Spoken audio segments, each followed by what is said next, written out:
हम एक और न्यूमेरिकल सॉल्व करेंगे। इसमें हम देखेंगे कि कैलकुलेट करना है वॉल्यूम गैस लॉस से, ठीक है, गैस लॉज से, ठीक है। अब किस किस तरह से करना है न्यूमेरिकल या प्रॉब्लम सेट, हम इसकी स्टेटमेंट देख लेते हैं कि a sample of gas is cooled, ठीक है, इसको कूल किया गया है यानी कि टेम्परेचर डिक्रीज किया गया है, ठीक है।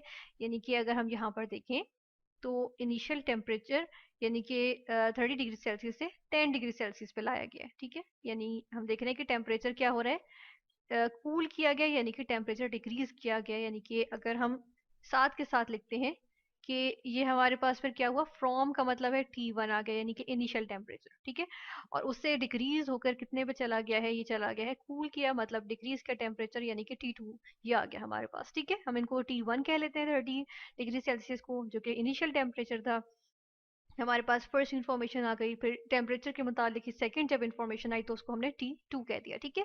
और यानी कि हम कह रहे हैं कि कूल हो गई है गैस यानी कि टेम्परेचर डिक्रीज हुआ है 30 डिग्री सेल्सियस से 10 डिग्री सेल्सियस पे। तो किस रेशो के हिसाब से वॉल्यूम जो है वो इंक्रीज करेगा या डिक्रीज करेगा, ठीक है।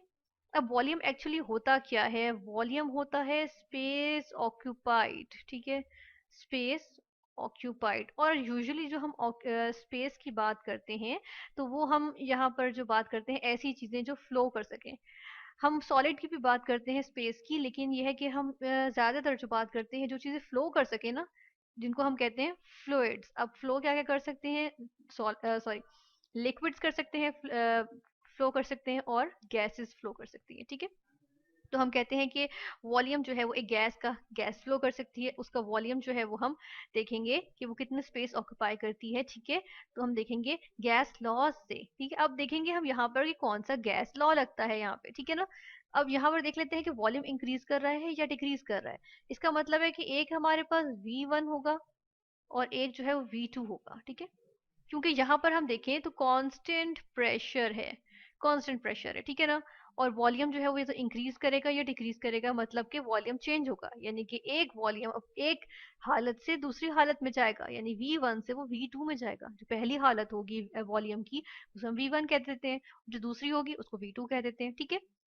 अब अगर यहाँ पर हम सारी की सारी, क्योंकि गैस लॉस की जब हम न्यूमेरिकल्स करते हैं तो उसमें सबसे इम्पोर्टेंट चीज़ ये देखी जाती है क्या किस हम जो है ये क्वांटिटी को हम जो है वो क्या रख रहे हैं, किस चीज़ को हम जो है वो मेजरमेंट को जो है वो हम कांस्टेंट रख रहे हैं। यहाँ पर हम देख रहे हैं प्रेशर कांस्टेंट है, ठीक है, ये हम लिख सकते हैं कि P क्या है, कांस्टेंट है, ठीक है।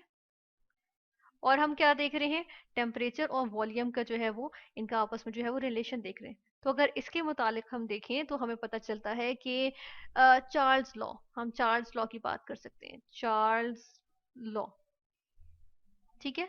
अब चार्ल्स लॉ की अगर बात करें तो हम देखते हैं कि चार्ल्स लॉ क्या कहता है, चार्ल्स लॉ कहता है कि वॉल्यूम इज डायरेक्टली प्रोपोर्शनल का साइन आ गया, ठीक है, साइन ऑफ प्रोपोर्शनैलिटी।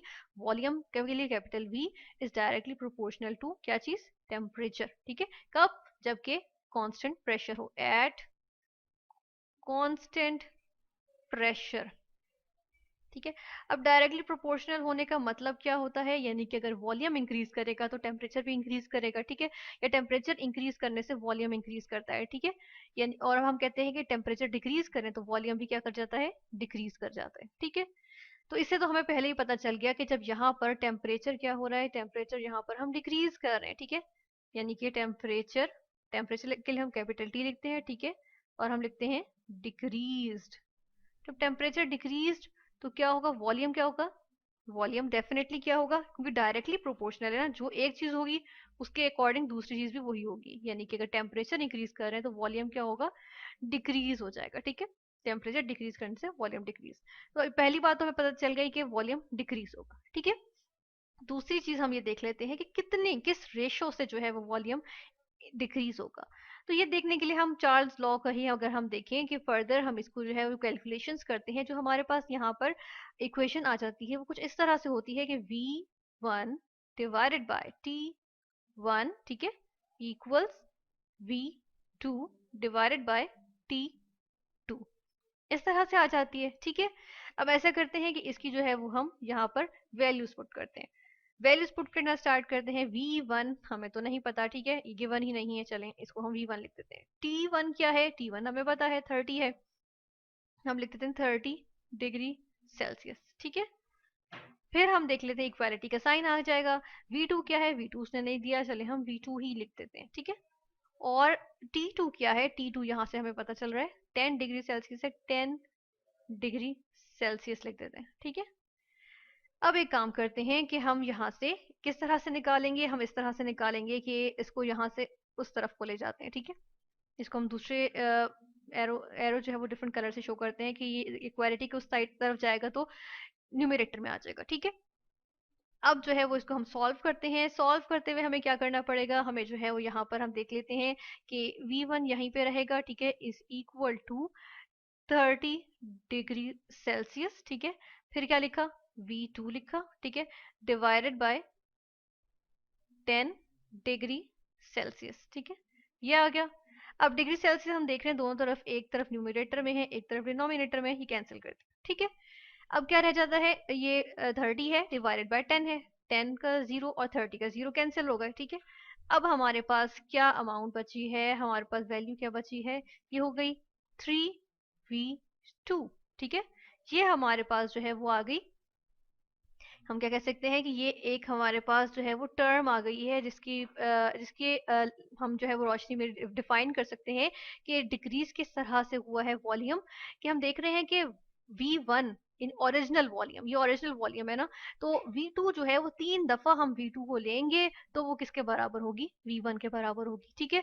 इसको हम इस तरह से भी लिख सकते हैं कि अगर V2 को मैं उस तरफ ले जाऊं, ठीक है, और अगर इस तरफ लेके जाऊं तो क्या होगा, V1 डिवाइडेड बाय V2, यानी कि रेशो आ गई, ठीक है। और रेशो लें तो ये यहाँ पर रेशो क्या बनती है, यहाँ पर बनता है 3, यहाँ पे सिर्फ 3 रह जाएगा क्योंकि V1 को मैं इस तरफ को ले गई हूँ, ठीक है, V1 इस तरफ आ गया इक्वालिटी की दूसरी साइड पे।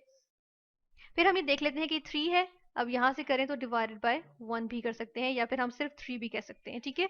तो ये हमारे पास जो है वो रेशो आ गई कि किस रेशो से डिक्रीज कर रहा है, कि हम देख रहे हैं कि वॉल्यूम जो है वो 1/3 डिक्रीज कर गया, ठीक है। यानी कि इसको अगर हम इस टर्म में लिख सकते हैं कि यहाँ पर हम मेंशन करते हैं, इसको हम इस तरह से भी अरेंज कर सकते हैं कि यहाँ हम लिखते हैं कि हमारे पास इस तरह से था कि V1 है, ठीक है। अब 3 को इधर ले जाती हूँ, ठीक है, V2 को रहने देती हूँ, V2 को हम नहीं लेके जाते, ठीक है। और क्या कर देते हैं, 3 को वहां ले जाती हूँ, 3 को यहाँ लेके जाऊँ तो क्या बन जाएगा, 1 divided by 3 is equal to V2 आ जाएगा, ठीक है। तो एज अ रिजल्ट हमारे पास क्या चीज बन जाती है, हम देख रहे हैं यहाँ पे कि V2 इज इक्वल टू 0.3, ठीक है, 3 यानी कि इसको हम कह सकते हैं 1/3 of the original volume. Original volume क्या था, V1 था, जो कि पहला वॉल्यूम था जो टेम्परेचर T1 पे पाया जाता था, ठीक है। यानी कि क्या हुआ है, V2 यानी कि जो नया वॉल्यूम है वो क्या है, वो हम देख रहे हैं कि वो जो है वो 1/3 ऑफ द ओरिजिनल वॉल्यूम हो गया है, ठीक है। अब जो गैस ऑक्यूपाई कर रही है वॉल्यूम, वो 1/3, जो वॉल्यूम ऑक्यूपाई कर रही है, जो स्पेस ऑक्यूपाई कर रही है, वो कितना है, 1/3 ऑफ द ओरिजिनल वॉल्यूम, यानी कि एक तिहाई रह गया, ठीक है ना, 1/3 रह गया है वॉल्यूम टेम्परेचर डिक्रीज करने की वजह से। तो ये हमने देखा कि टेम्परेचर का इफेक्ट क्या हुआ, टेम्परेचर को जब हमने गैस को कूल किया और टेम्परेचर डिक्रीज हुआ तो उसकी वजह से यानी कि जो प्रेशर कांस्टेंट रखते हुए हमने जब टेम्परेचर को डिक्रीज किया तो वॉल्यूम पे भी उसका सिमिलर इफेक्ट हुआ।